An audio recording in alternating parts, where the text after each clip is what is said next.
नमस्कार दोस्तों, मैं रामचंद्र सिंह बाजिया आप सभी का आपके YouTube चैनल में हार्दिक स्वागत एवं अभिनंदन करता हूं। दोस्तों आज है 18 जुलाई 2020 और आज आपके लिए फिर से एक इम्पोर्टेंट वीडियो। दोस्तों इस वीडियो में हम फाइनेंशियल ईयर 2020-21 के लिए HDFC बैंक ने जो Q1 के जो रिजल्ट जारी किए हैं उन रिजल्ट्स का हम पूरा विश्लेषण इस वीडियो में करेंगे और आपको बताएंगे कि रिजल्ट जो है बैंक के कैसे रहे हैं Q1 के। उसके बाद में दोस्तों HDFC बैंक के शेयर का हम चार्ट लगाएंगे और चार्ट के ऊपर उसके टारगेट्स जो हैं वो भी आपको बताएंगे और साथ में आपको बेस्ट सपोर्ट लेवल्स भी चार्ट पर बताएंगे और उसके बाद में दोस्तों निवेश करने के लिए आपको बेस्ट बाय रेंज भी बताएंगे। तो वीडियो को दोस्तों लास्ट तक ज़रूर देखें। और दोस्तों देखिए, एक चीज़ का हमेशा ध्यान में रखिए, जिस भी स्टॉक में या शेयर में आप निवेश कर रहे हैं उसकी पूरी जानकारी आपको होनी चाहिए, इसलिए आप वीडियो को आधा नहीं देखें, पूरा देखें। और दोस्तों यदि आप भी शेयर मार्केट में निवेश करना चाहते हैं तो डिस्क्रिप्शन में लिंक दिया हुआ है, उसके ऊपर जाकर आप तुरंत ऑनलाइन अकाउंट ओपन कर सकते हैं। और यदि आप हमारे चैनल के ऊपर नए हैं तो प्लीज़ चैनल को सब्सक्राइब जरूर करें और साथ में बेल आइकन को प्रेस करें ताकि आने वाली नई वीडियो की नोटिफिकेशन आपको टाइमली मिल जाए। और दोस्तों समय निकाल के एक लाइक जरूर करें। तो चलिए शुरू करते हैं आज का वीडियो। दोस्तों आई बटन के अंदर देखिए फाइनेंशियल ईयर 2020-21 के जो Q1 के जो रिजल्ट हैं अन्य स्टॉक्स के, उनकी प्लेलिस्ट जो है दी हुई है, तो वहाँ जाकर आप उनके रिजल्ट जो हैं वो देख सकते हैं। साथ में देखिए पिछले साल यानी फाइनेंशियल ईयर 2019-20 के जो Q4 के जो रिजल्ट के जो वीडियोज़ हैं वो भी आई बटन के अंदर दिए हुए हैं, तो वहाँ जाके आप उनको देख सकते हैं। दोस्तों यहाँ पर आप देख सकते हैं कि आज 18 जुलाई 2020 को HDFC बैंक ने अपने जो फाइनेंशियल ईयर 2020-21 के जो Q1 के जो नतीजे हैं वो BSE और NSE को जो है सबमिट कर दिए हैं। यहाँ आप देख सकते हैं कि unaudited financial result of the bank for the quarter ended June 30, 2020 यानी 30 जून 2020 को जो क्वार्टर एंड हुआ है उसके रिजल्ट जो है यहाँ बैंक ने जारी कर दिए हैं। तो यहाँ पर हम इसके कंसोलिडेट जो रिजल्ट हैं उनके ऊपर बात करेंगे। दोस्तों यहाँ आप देख सकते हैं कि यहाँ पर HDFC जो बैंक है उसने अपने unaudited consolidate financial result for the quarter ended June 30, 2020 यानी 30 जून 2020 को जो क्वार्टर एंड हुआ है इस साल का उसके रिजल्ट इसने यहाँ पे जारी किया। राशि जो है लाख के अंदर दी हुई है, उसको हम करोड़ के अंदर पढ़ेंगे। इस कॉलम के अंदर देखिए ये जो 30 जून 2020 को जो क्वार्टर एंड हुआ है उसके रिजल्ट है और इस कॉलम के अंदर पिछले साल के Q4 के रिजल्ट है और यहाँ पर देखिए पिछले साल के Q1 के जो रिजल्ट है वो हैं, ठीक है, कंपेरिजन करने के लिए। और इस कॉलम के अंदर पिछले साल के पूरे फाइनेंशियल ईयर के रिजल्ट हैं। दोस्तों यहाँ रिजल्ट के अंदर सबसे पहले हम टोटल जो इनकम है वो देखते हैं। इस टोटल इनकम के अंदर देखिए ब्याज से कमाई हुई राशि या अन्य जो सोर्सेज है उनसे कमाई हुई राशि सारी इंक्लूड है। तो देखिए दोस्तों पिछले साल के Q1 था उसके अंदर जो HDFC बैंक को जो टोटल इनकम हुई थी वह थी 34,324.45 करोड़ रुपए, जो दोस्तों बढ़कर देखिए इस साल के Q1 के अंदर हो गई 36,698.59 करोड़ रुपए। तो यहाँ आप देख सकते हैं कि पिछले साल के Q1 की तुलना में इस साल के Q1 के अंदर जो टोटल जो इनकम है उसके अंदर दोस्तों 6.91% की बढ़ोतरी जो है या वृद्धि जो है देखने को मिली है, जो बहुत ही एक पॉजिटिव साइन है, ठीक है। यानी पिछले साल के Q1 था उसकी तुलना में इस साल के Q1 के अंदर जो टोटल इनकम है उसके अंदर 6.91% की बढ़ोतरी देखने को मिली है। अब देख लेते हैं इसके जो टोटल जो एक्सपेंडिचर है वो भी देख लेते हैं। इस एक्सपेंडिचर की टोटल जो एक्सपेंडिचर है उसके अंदर प्रोविजन और कंटीजेंसीज इंक्लूड नहीं है। यानी आप देख सकते हैं दोस्तों कि पिछले साल के जो Q1 था उसके अंदर जो टोटल एक्सपेंडिचर था वह था 22,575.28 करोड़ रुपए, जो बढ़कर इस साल के Q1 के अंदर हो गया 23,014.57 करोड़ रुपए। तो यहाँ हल्की सी जो है बढ़ोतरी देखने को मिली है।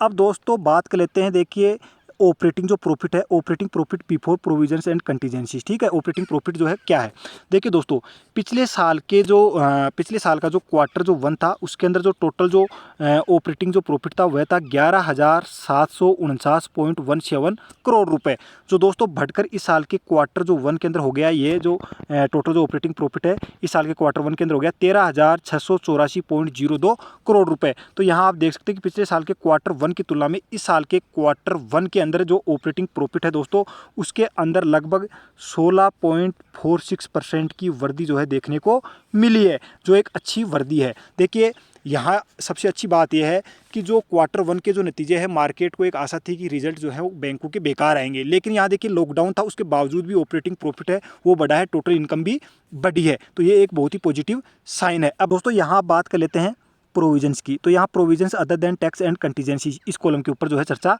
करते हैं। देखिए बैंक क्या करते हैं, जो लोन देते हैं, अगर वो जो लोन है वो पोटेंशियल एनपीए होने की संभावना होती है तो उसके लिए पहले से प्रोविजंस जो है करके चलते हैं अपना नेट प्रॉफिट में से।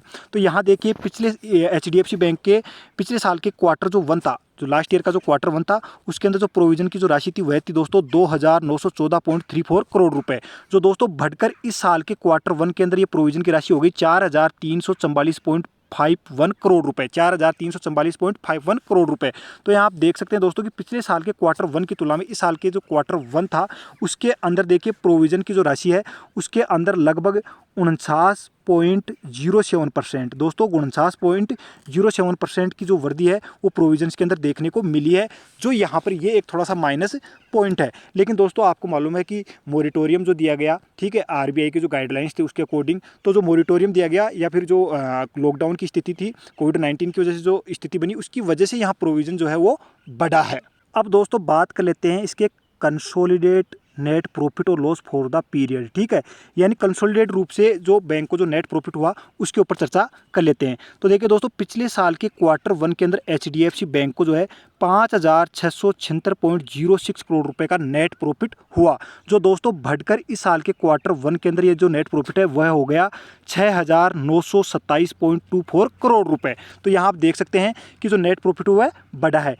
तो यहाँ आप देख सकते हैं दोस्तों कि पिछले साल के जो क्वार्टर 1 था, ठीक है, उसकी तुलना में इस साल के क्वार्टर 1 के अंदर जो नेट प्रॉफिट था, कंसोलिडेटेड नेट प्रॉफिट है, उसके अंदर लगभग 22.04% की जो है वृद्धि जो है देखने को मिली है, ठीक है, यानी कंसोलिडेटेड नेट प्रॉफिट है उसके अंदर पिछले साल के क्वार्टर 1 की तुलना में इस साल के क्वार्टर 1 के अंदर 22.04% की वृद्धि जो है देखने को मिली है, जो एक बहुत ही पॉजिटिव जो है बात है इस बैंक के लिए। तो ये बहुत अच्छी बात है दोस्तों कि नेट प्रॉफिट जो है वो बढ़ा है, जो कोविड-19 की जो सिचुएशन थी उसके अंदर भी एचडीएफसी बैंक का जो नेट प्रॉफिट है, कंसोलिडेटेड नेट प्रॉफिट है, उसके अंदर 22% की वृद्धि जो है लगभग देखने को मिली है।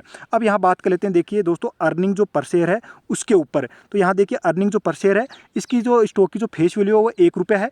तो यहाँ पे देखिए बेसिक और डाइल्यूटेड 2 अर्निंग पर शेयर होते हैं। तो आप देख सकते हैं कि पिछले साल के क्वार्टर 1 के अंदर जो है बेसिक जो ईपीएस था वह था 10.4, ठीक है, और जो डाइल्यूटेड था वह था 10.3, जो दोस्तों बढ़कर देखिए आप देख सकते हैं बढ़कर इस साल के क्वार्टर 1 के अंदर हो गया 12.6। तो यहाँ देखिए अर्निंग पर शेयर के अंदर भी वृद्धि देखने को मिली है, ये भी एक पॉजिटिव बात है इस रिजल्ट के अंदर। दोस्तों अब बात कर लेते हैं देखिए कैपिटल एडिक्यू रेशियो की, यानी सीएआर की। तो आप देख सकते हैं कि जो 30 जून 2020 को जो क्वार्टर एंड हुआ है, ठीक है, ये क्वार्टर एंड हुआ है, उसके अंदर इसका जो कैपिटल एडिक्यू रेशियो है वो 18.9% है। जबकि आप देख सकते हैं दोस्तों कि पिछले साल देखिए 30 जून 2019 का जो क्वार्टर 1 था पिछले साल का, उसके अंदर ये जो कैपिटल एडिक्यू रेशियो सीआर था वह मात्र 16.9% था। तो यहाँ देखिए कैपिटल एडिक्यू रेशियो है पिछले साल के क्वार्टर 1 के अंदर 16.9% था, जो बढ़कर इस साल के क्वार्टर 1 के अंदर हो गया 18.9%। तो ये भी एक पॉजिटिव बात है इस रिजल्ट के अंदर। दोस्तों यहाँ पे अब देखिए एसेट्स क्वालिटी देख लेते हैं। तो देखिए ग्रोस जो नॉन परफॉर्मिंग एसेट्स जो था वो 30 जून 2020 के अकॉर्डिंग 1.36% है, ठीक है, जिसके अंदर आप देख सकते हैं कि एक्सक्लूडिंग है 1.2% का जो एनपी है एग्रीकल्चर सेगमेंट का। जबकि दोस्तों 30 जून 2019 के अंदर, ठीक है, जो नॉन परफॉर्मिंग एसेट्स था वह था 1.40%, ठीक है, जिसके अंदर 1.2% का जो एक्सक्लूडिंग था एनपीए एग्रीकल्चर सेगमेंट का। तो यहाँ आप देख सकते हैं कि दोस्तों कि पिछले साल के जो क्वार्टर जो 1 था 30 जून 2019 का जो क्वार्टर 1 था उसके अंदर यहाँ ग्रोस नॉन परफॉर्मिंग एसेट्स जो था वो उसका जो रेशियो था वो 1.40% था, जो दोस्तों घटकर इस साल के क्वार्टर 1 के अंदर रह गया 1.36%। तो ये भी एक पॉजिटिव साइन है कि जो ग्रोस नॉन परफॉर्मिंग एसेट्स जो है वो पिछले साल के क्वार्टर 1 की तुलना के अंदर जो है इस साल के क्वार्टर 1 के अंदर जो है थोड़ा घटा है। तो ये जो रिजल्ट जो एचडीएफसी बैंक का जो रहा है वह रिजल्ट जो है एक अच्छा रिजल्ट जो है रहा है। जबकि देखिए क्वार्टर 1 के अंदर आप सभी को मालूम है लॉकडाउन था, कोविड-19 की वजह से देखिए काफ़ी टाइम जो है लॉकडाउन रहा, उसके बावजूद भी यहाँ एचडीएफसी बैंक ने एक अच्छा रिजल्ट जो है वो दिया है। दोस्तों यहाँ पे अब देखिए हम एचडीएफसी बैंक के जो फंडामेंटल्स है वो चेक कर लेते हैं। तो ये लार्ज कैप बैंक है, प्राइवेट सेक्टर का बैंक है, ठीक है। अब देखिए इसका 52 वीक का हाई जो है वो है 1305.50 है, ठीक है, और 52 वीक का जो लो है 738.75 है, और इसका जो मार्केट कैप है वह है 6,03,079 करोड़ रुपए, और जो प्राइस टू जो बुक रेशियो वो है 3.40 है, यानी बैंक अपनी बुक वैल्यू से 3.40 गुणा जो है प्राइस के ऊपर मार्केट के अंदर ट्रेड कर रहा है। तो देखिए जो अच्छे और जो क्वालिटी जो बैंक के जो स्टॉक्स होते हैं वो अपनी बुक वैल्यू से हाई प्राइस के ऊपर जो है ट्रेड कर रहे होते हैं। और यहाँ पी जो रेशियो है वह है 22.03। अब चलते हैं इसके चार्ट पर। दोस्तों यहाँ पर हमने देखिए HDFC बैंक का वीकली जो चार्ट है वो लगा लिया है। देखिए फ्राइडे को ये स्टॉक जो है NSE के ऊपर 1098.45 के ऊपर जो है क्लोज हुआ। ठीक है, अब दोस्तों यहाँ पे देखिए वीकली चार्ट है, तो आप सबसे पहले जानना चाहते हैं कि इसके टारगेट्स क्या हो सकते हैं। तो दोस्तों शॉर्ट टर्म के लिए जो इसके टारगेट्स हैं वो हो सकते हैं, पहला जो टारगेट है वो 1200 रुपये का हो सकता है, उसके बाद में अगला जो टारगेट है वो 1300 रुपये के आसपास हो सकता है। लेकिन दोस्तों हमें सपोर्ट लेवल्स जरूर ध्यान रखना है। अगर हम किसी भी स्टॉक के अंदर निवेशित हैं या निवेश करना चाहते हैं तो सपोर्ट लेवल्स जो है कंपलसरी है। तो दोस्तों आप देख सकते हैं कि जो पहला जो सपोर्ट प्राइस है वीकली चार्ट के ऊपर वो 1035 रुपये का निकल के आ रहा है, या आप नोट कर सकते हैं। उसके बाद में दोस्तों अगला जो सपोर्ट प्राइस है वह लगभग 945 रुपये के आसपास निकल के आ रहा है। और एक सबसे बड़ा जो सपोर्ट प्राइस है दोस्तों वह इस बैंक का वीकली जो चार्ट है उसके ऊपर 850 रुपये के लिए ऊपर निकल के आ रहा है। अब चलते हैं वनडे के चार्ट पर।